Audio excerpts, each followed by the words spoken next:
সবাইকে স্বাগত জানাচ্ছি চ্যানেল 24 এর সাপ্তাহিক আয়োজন কানাডা ডায়েরিতে। আর সঙ্গে আছি প্রতিবারের মতো আমি বনাকুর মুস্তাফা, কানাডার টরন্টো থেকে। ট্রাম্পের শুল্ক আরোপের ঘোষণায় অস্থির হয়ে উঠেছে কানাডার রাজনীতি। অর্থমন্ত্রীর পদত্যাগের পর পার্লামেন্টে প্রধানমন্ত্রী জাস্টিন ট্রুডোর পদত্যাগের দাবিও আরও জোরালো হচ্ছে। দেশের মানুষের স্বার্থ রক্ষায় ট্রুডো ব্যর্থ আখ্যা দিয়ে অবিলম্বে তাঁকে দায়িত্ব থেকে সরে আসার দাবি জানিয়েছেন বিরোধী নেতারা। এ অবস্থায় কি হতে পারে প্রধানমন্ত্রী জাস্টিন ট্রুডোর ভবিষ্যৎ, তা নিয়ে রয়েছে শঙ্কা। সময়টা ভালো যাচ্ছে না কানাডার প্রধানমন্ত্রী জাস্টিন ট্রুডোর। অনেকটা সুতোয় ঝুলছে তার মসনদের ভাগ্য। রাজনৈতিক ভবিষ্যৎ নিয়ে চরম অনিশ্চয়তায় পড়েছেন তিনি। পদত্যাগ করেছেন তার সরকারের সবচেয়ে জ্যেষ্ঠ সদস্য ও তার এক সময়ের ঘনিষ্ঠ মিত্র ক্রিস্টিয়া ফ্রিল্যান্ড, যিনি কানাডার উপপ্রধানমন্ত্রী ও অর্থমন্ত্রীও ছিলেন। গত সোমবার প্রধানমন্ত্রী ট্রুডোর উদ্দেশ্যে খোলা চিঠি লিখে পদত্যাগ করেন তিনি। কারণ হিসেবে সরকারি ব্যয় নিয়ে সরকার প্রধানের সঙ্গে মতবিরোধ ও কানাডার এগিয়ে যাওয়ার জন্য সবচেয়ে ভালো পথের কথা জানান ফ্রিল্যান্ড। আগে থেকে অর্থনীতি ও অভিবাসন নিয়ে দোদুল্যমান ছিল ট্রুডোর মসনদ। এতে শেষ পেরেক ঠুকে দিয়েছে ডোনাল্ড ট্রাম্পের শুল্ক আরোপের ঘোষণা। কানাডার সংসদীয় রাজনীতিতে এমনকি জাস্টিন ট্রুডোর নিজ দল লিবারেল পার্টির কিছু সদস্যের মধ্যেও প্রশ্ন ঘুরপাক খাচ্ছে, এমন সংকটময় সময়ে আসলেই কি তিনি নেতৃত্ব দিতে সক্ষম? এই পরিস্থিতিতে নিজের রাজনৈতিক ভবিষ্যৎ নিয়ে জাস্টিন ট্রুডোর সামনে অল্প কয়েকটি পথ খোলা রয়েছে। লিবারেল পার্টি অফ কানাডার প্রধান হিসেবে 2013 সাল থেকে দায়িত্ব পালন করছেন জাস্টিন ট্রুডো। 2015 সালে দেশের প্রধানমন্ত্রী হন তিনি। টানা 9 বছর ধরে তিনি এ পদে আছেন। দলের গঠনতন্ত্র অনুযায়ী দলীয় প্রধান চাইলে যে কোনো সময় পদ ছেড়ে দিতে পারেন। তিনি পদত্যাগ করলে দলের সদস্যরা অন্তর্বর্তীকালীন একজন নেতাকে প্রধান করবেন। এরপর সংসদীয় নেতা নির্বাচনে দলের ভেতর ভোটাভুটি হবে কিংবা সমঝোতার ভিত্তিতে কাউকে দায়িত্ব দেওয়া হবে। ততদিন দায়িত্ব পালন করবেন অন্তর্বর্তীকালীন নেতা। একজন নতুন নেতা নির্বাচিত না হওয়া পর্যন্ত ট্রুডো তার পদে থাকার সিদ্ধান্ত নিতে পারেন। নতুন নেতা নির্বাচিত হয়ে গেলে ট্রুডোকে প্রধানমন্ত্রীর ক্ষমতা ছেড়ে দিতে হবে, উত্তরসূরির কাছে ক্ষমতা হস্তান্তর করতে হবে। ফ্রিল্যান্ডের পদত্যাগের পর ট্রুডো তার ককাসের সঙ্গে জরুরি বৈঠকে বসেছিলেন। গণমাধ্যমের বিভিন্ন প্রতিবেদনে বলা হয়েছে তিনি আরও সময় নেবেন বলে নিজ দলের এমপিদের জানিয়ে দিয়েছেন। তাদের কেউ কেউ সরাসরি ট্রুডোর পদত্যাগের দাবি তুলেছিলেন। ভোটারদের মধ্যে জনপ্রিয়তা কমে যাওয়া, নির্বাচনে একসময় লিবারেল পার্টির দখলে থাকা আসনগুলোয় একের পর এক হার ট্রুডোর দলকে বড় ধরনের সমস্যায় ফেলে দিয়েছে। গেল অক্টোবরে নিজ দল থেকেই ছোটখাটো বিদ্রোহের মুখে পড়েন ট্রুডো। লিবারেল পার্টির 24 জন এমপি একটি চিঠিতে সই করেন, তাতে ট্রুডোর পদত্যাগের দাবি তোলা হয়। এই পরিস্থিতিতে মরার ওপর খাড়ার ঘা বিভিন্ন জনমত জরিপের ফলাফল। জরিপ বলছে কানাডায় যদি এখনই সাধারণ নির্বাচন হয় তাহলে বড় জয় পাবে বিরোধী রক্ষণশীল পার্টি। জনপ্রিয়তায় ধস নামার সময়টাতেই ট্রুডো সরকারের বিরুদ্ধে পার্লামেন্টের হাউস অফ কমন্সে বেশ কয়েকবার অনাস্থা ভোট আয়োজনের চেষ্টা করেছেন বিরোধী রক্ষণশীলরা, কিন্তু প্রয়োজনীয় সমর্থন না পাওয়ায় তাদের প্রতিটি চেষ্টা ব্যর্থ হয়। কানাডার পার্লামেন্টের আসন 338টি।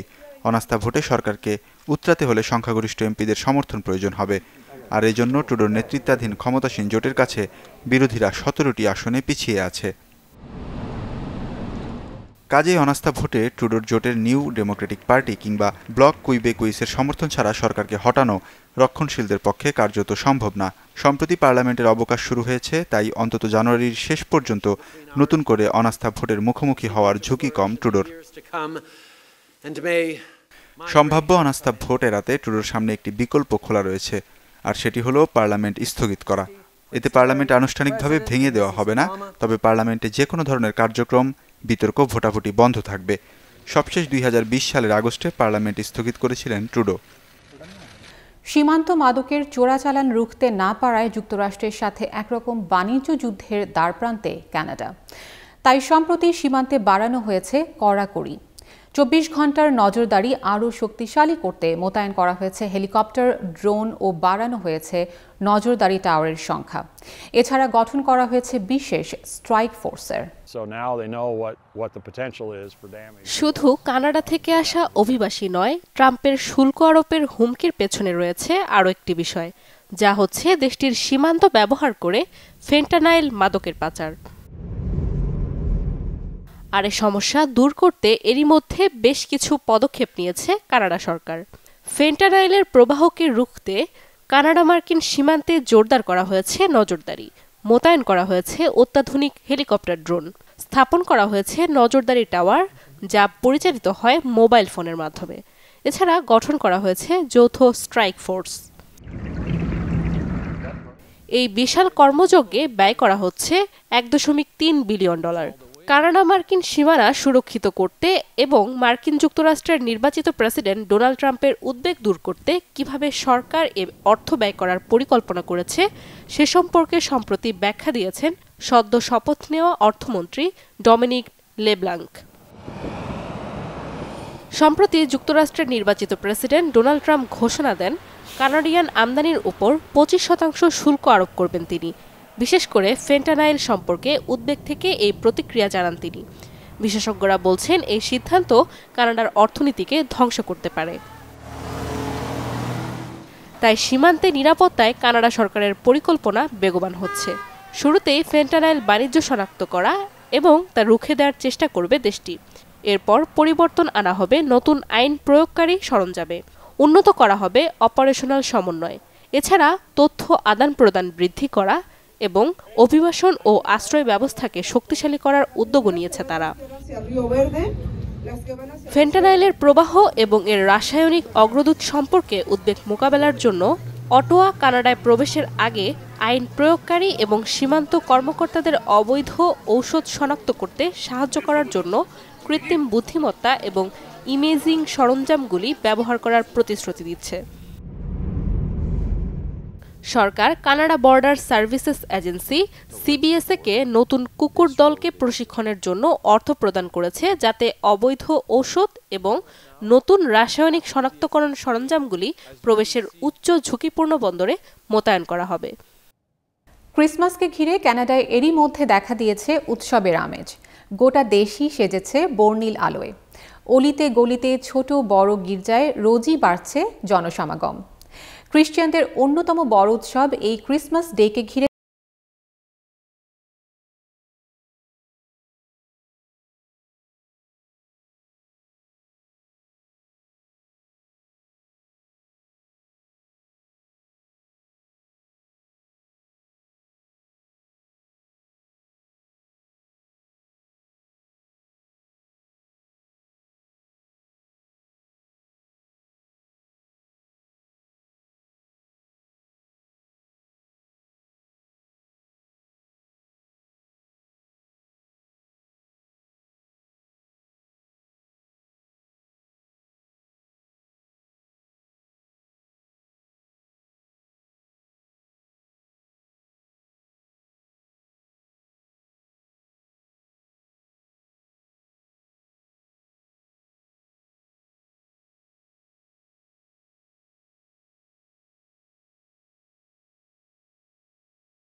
কানাডার পাশাপাশি ক্রিসমাসের উৎসবে মেতে উঠেছে যুক্তরাষ্ট্র। এ দিনটিকে সামনে রেখে এরই মধ্যে জমে উঠেছে ক্রিসমাস ট্রির বাণিজ্য, যাতে মার্কিনিরা গড়ে জনপ্রতি খরচ করছেন $80 থেকে $100। ন্যাশনাল ক্রিসমাস ট্রি অ্যাসোসিয়েশনের মতে প্রতি বছর 20 থেকে 25 মিলিয়ন ক্রিসমাস ট্রি বিক্রি হয় যুক্তরাষ্ট্রে, যাতে ব্যবসা হয় $2.5 মিলিয়ন। বড়দিন উদযাপন ঘিরে যুক্তরাষ্ট্রে শুরু হয়েছে প্রস্তুতি। শহরগুলো সেজেছে আলোকসজ্জায়, ভিড় জমেছে বিপণী বিতানগুলোতে, যেখানে সবচেয়ে বড় অনুষঙ্গ ক্রিসমাস ট্রি। প্রতি বছর $বিলিয়ন ব্যবসা হয় এই ক্রিসমাস ট্রিকে ঘিরে। তবে এসব গাছের মাঝে কারো পছন্দ কৃত্রিম, আর কারো বা চোখ প্রকৃতির দিকে। শুধু ক্রিসমাস ট্রি ঘিরে গেল বছর মার্কিনীদের জনপ্রতি খরচ ছিল $75। চলতি বছরে যা ছাড়িয়ে যেতে পারে $80 থেকে $100 পর্যন্ত। উৎসব সাজাতে এসব গাছ সাধারণত ওরিগন, নর্থ ক্যারোলাইনা ও মিশিগান থেকে সরবরাহ হয়ে থাকে। এছাড়াও কানাডা ও ব্রিটিশ কলম্বিয়া থেকেও আমদানি হয় ক্রিসমাস ট্রি। ক্রিসমাস ট্রি হিসেবে বেছে নেওয়া হয় 8 ফুট উচ্চতার পাইন, স্প্রুস বা একই আকৃতির গাছগুলো। দেশটির ন্যাশনাল ক্রিসমাস ট্রি অ্যাসোসিয়েশনের মতে প্রতি বছর 20 থেকে 25 মিলিয়ন ক্রিসমাস ট্রি বিক্রি হয়ে থাকে। অর্থের হিসেবে যা গিয়ে দাঁড়ায় $2.5 বিলিয়ন। থ্যাঙ্কসগিভিং উৎসবের পর থেকে ডিসেম্বরের মাঝামাঝি পর্যন্ত চলমান থাকে ক্রিসমাস ট্রির বেচাকেনা। বিরতিতে যাবার আগে যেমনটি বলছিলাম, আমাদের সঙ্গে যোগ দিচ্ছেন একজন অতিথি। আমাদের সঙ্গে আছেন সোহানা জেরিন হক তিমা। তিনি টরন্টোর সেন্টিনিয়াল কলেজের একজন প্রফেসর হিসেবে কর্মরত আছেন। চলুন কথা বলি তার সঙ্গে। তিমা আপু, অসংখ্য ধন্যবাদ আমাদের সঙ্গে যোগ দেওয়ার জন্য। কেমন আছেন আপনি? আমি ভালো আছি, আলহামদুলিল্লাহ। আপনাদেরকে অসংখ্য ধন্যবাদ আমাকে এখানে আমন্ত্রণ জানাবার জন্য। থ্যাংক ইউ আপু। সো আপনার সঙ্গে যে বিষয়টা নিয়ে কথা বলতে চাইব, প্রথমেই আমাদের প্রত্যেক অতিথিকে আমরা জিজ্ঞেস করি যে বাংলাদেশ থেকে কানাডায় আসার যে একটা জার্নি, এই জার্নিটা কেমন ছিল আপনার জন্য? কানাডায় আসার জার্নিটা শুরুটা আমাদের জন্য খুব কঠিন ছিল না, মিথ্যে বলবো না। শুরুটাতে কঠিন ছিল না, তবে আসার পরে যেই পেশার জন্য আমি এত দ্রুত চলে আসি, সেই একই পেশায় থাকতে গেলে যে জার্নিটা, ইট ওয়াজ কোয়াইট হার্ড অফকোর্স। এবং আমি ইংরেজির শিক্ষক, তো নন নেটিভ শিক্ষক হিসাবে নেটিভ একটা দেশে এসে সেই ভাষায় শিক্ষকতা করা, এটা আসলেই খুব চ্যালেঞ্জিং ছিল। আর অনেক আগের কথা তো, এখন কিন্তু আমরা খুব আশার ব্যাপার যে আমরা অনেকেই আছি যারা বিশ্ববিদ্যালয় এবং কলেজে টরন্টোতেই পড়াই। কিন্তু যে সময়টায় আমি আসি আরও 14 বছর আগে, এত সহজ ছিল না বিষয়টা। এই ব্যাপারটা খুঁজে বের করতে যে টোটাল প্রসেসটা কী, কি করলে এই জায়গায় আসা যাবে, সেটাই আসলে মূল জার্নি ছিল।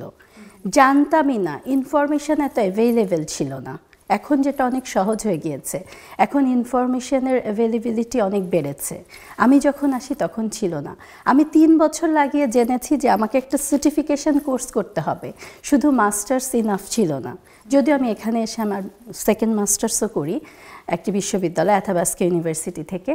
তারপরে জানতে পারি যে একটা টিচিং সার্টিফিকেট, যেটা ইংলিশের জন্য টেসল বলে, teaching English as a second language, এটা আমাদেরকে করতে হয়।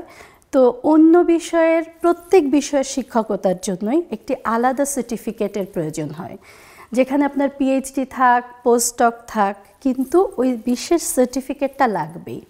তো যাই হোক, এসব করে পরিবার সাথে নিয়ে এসেছি, সব কিছু সামলে তারপরে আস্তে আস্তে মাস্টার্স হলো, সার্টিফিকেশন হলো।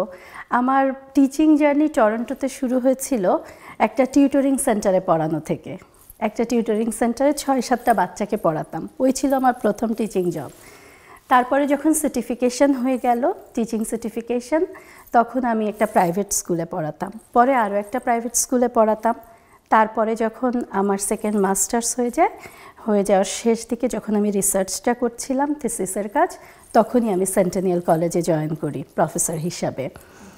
সেই পর্যন্ত জার্নিটা এরকমই চলছে। তবে জার্নি শেষ হয়নি বলেছি, এখন আমার ড্রিম প্রজেক্ট বা রিসার্চ প্রজেক্ট আমার মনের মধ্যে আছে, ইনশাল্লাহ ওটাও করব। এবং সুন্দর ছিল জার্নিটা, আমার ভালো লাগে। বাংলাদেশ থেকে তো যারা এখন কানাডায় আসছে, এবং অনেক মানুষ আসছে এখন, রাইট? তাদের মধ্যে অনেকেই থাকবেন যারা আপনার প্রফেশনে, শিক্ষকতার জায়গায় যেতে চাইবেন, এই পেশাকে নিতে চাইবেন। তো তাদের জন্য আপনার অ্যাডভাইস কি থাকবে একটু আমাদের বলবেন।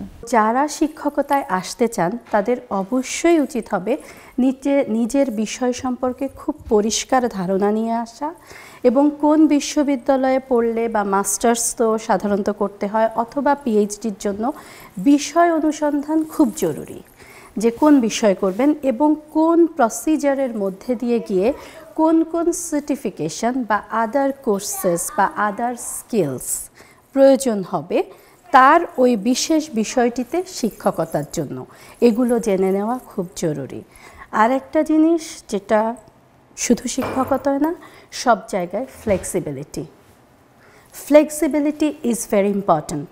আমি নিজে যেহেতু আমার দেশে এবং আরও একটি দেশে শিক্ষকতা করে এসেছি, খানিকটা আত্ম অহংকার বলবো কি না জানি না, এক ধরনের জিনিস তো আমাদের মধ্যে কাজ করেই। আমরা মনে করি যে আমরা বিশ্ববিদ্যালয়ের শিক্ষক, আমি করতাম, আমি বলছি না সবাই পারে, মনের ভেতরে একটুখানি অহংকার থেকে যায়। এদেশে এসে দেখলাম যে ফ্লেক্সিবিলিটিটা খুব জরুরি, যেটা প্রয়োজন হবে সেটাই আপনাকে করতে হবে। এটা হচ্ছে যে একটা নতুন দেশে আসা মানে যে কোনো পেশাতেই, শুধু শিক্ষকতা না, একটা দেশ শুধু একটা নতুন দেশ না, একটা দেশের সাথে সাথে আমরা আসি একটা নতুন ভাষাতে, একটা নতুন কালচারে, একটা নতুন আবহাওয়াতে।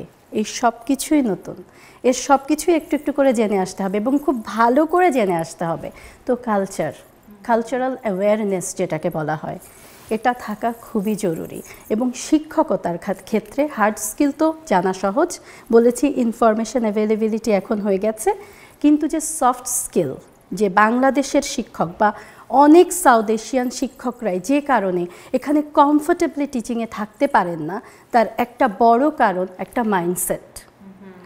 মাইন্ডসেট যে আমি কতটুকু ফ্লেক্সিবল হতে পারবো বা আমি কতটুকু অ্যাকোমোডেট করতে পারবো, কারণ এখানকার শিক্ষা ব্যবস্থা পুরোটাই ছাত্র নির্ভর। বিশেষ করে বাংলাদেশ থেকে যেসব স্টুডেন্ট আসছে এখন কানাডায়, তাদের জন্য আপনি পরামর্শ দেবেন যে কোন ধরনের সাবজেক্টগুলো, কোন ফিল্ডে পড়াশোনা করলে তাদের জন্য পরবর্তীতে ক্যারিয়ারের ক্ষেত্রে সুবিধাজনক হবে বা বেনিফিশিয়াল হতে পারে। আপনি যদি সেই রকমের স্কিলড হন যে you can go above and beyond it, তাহলে অফকোর্স আপনি যে কোনো বিষয়ে এখানে এসে আপনার জায়গাটি করে নেবেন।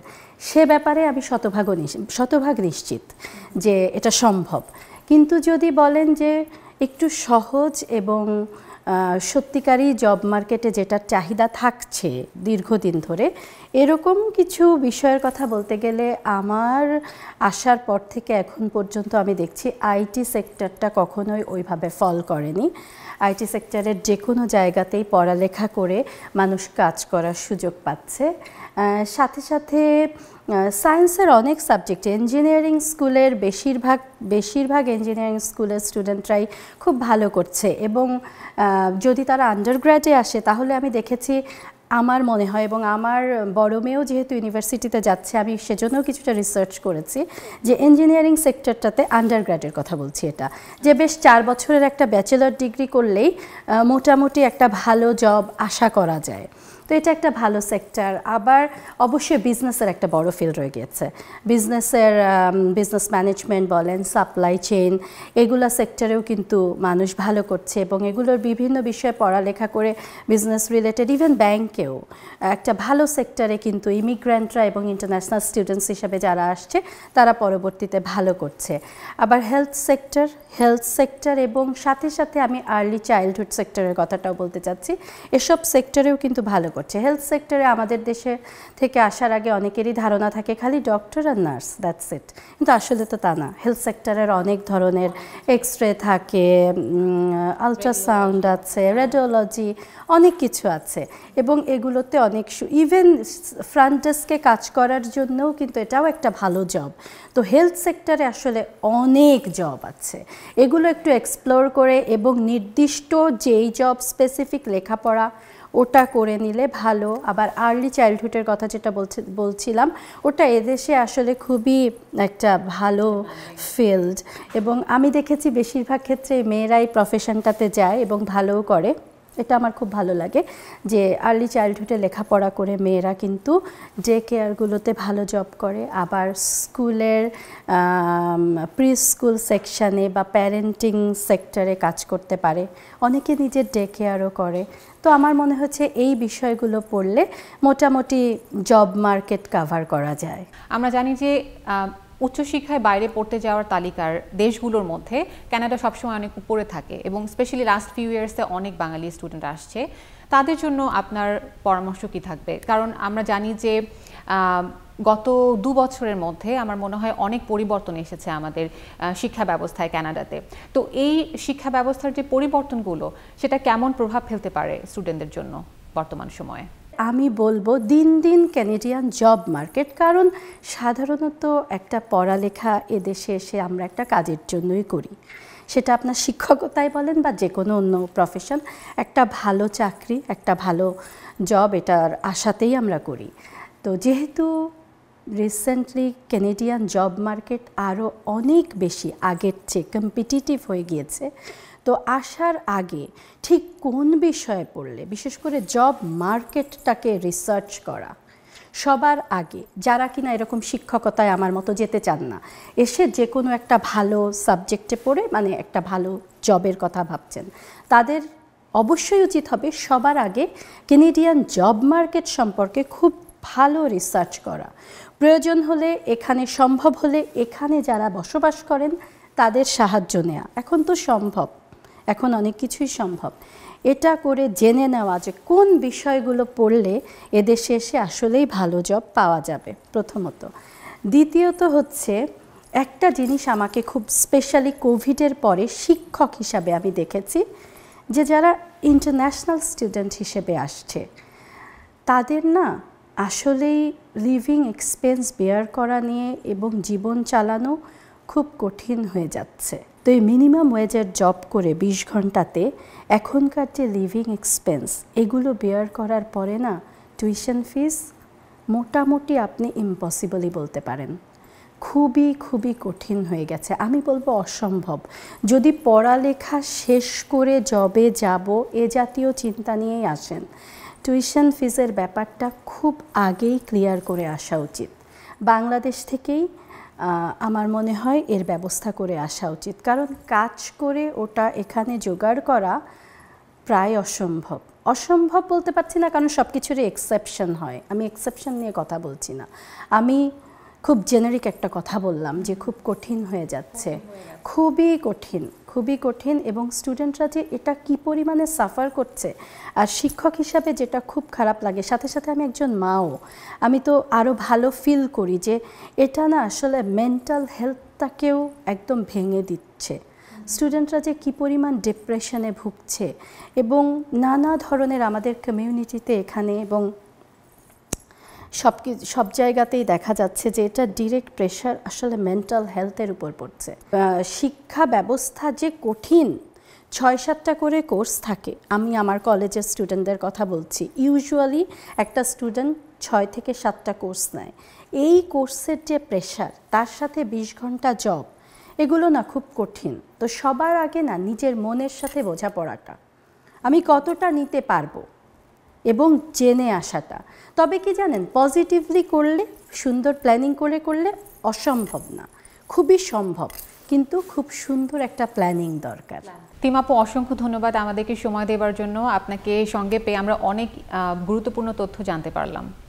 আপনাকে অসংখ্য ধন্যবাদ বনাঙ্কুর, ধন্যবাদ চ্যানেল 24কে আমাকে আমন্ত্রণ জানাবার জন্য। দর্শক, কানাডা ডায়েরির আজকের আয়োজনে ছিল এতটুকুই। আবার দেখা হবে সামনের সপ্তাহে চ্যানেল 24-এর পর্দায় একই সময়ে। সে পর্যন্ত সবাই ভালো থাকবেন। আর আপনাদের যে কোনো মতামত বা পরামর্শ জানাতে আমাদের সঙ্গে সরাসরি যোগাযোগ করতে পারবেন canadadiary@channel24bd.tv এই ঠিকানায়।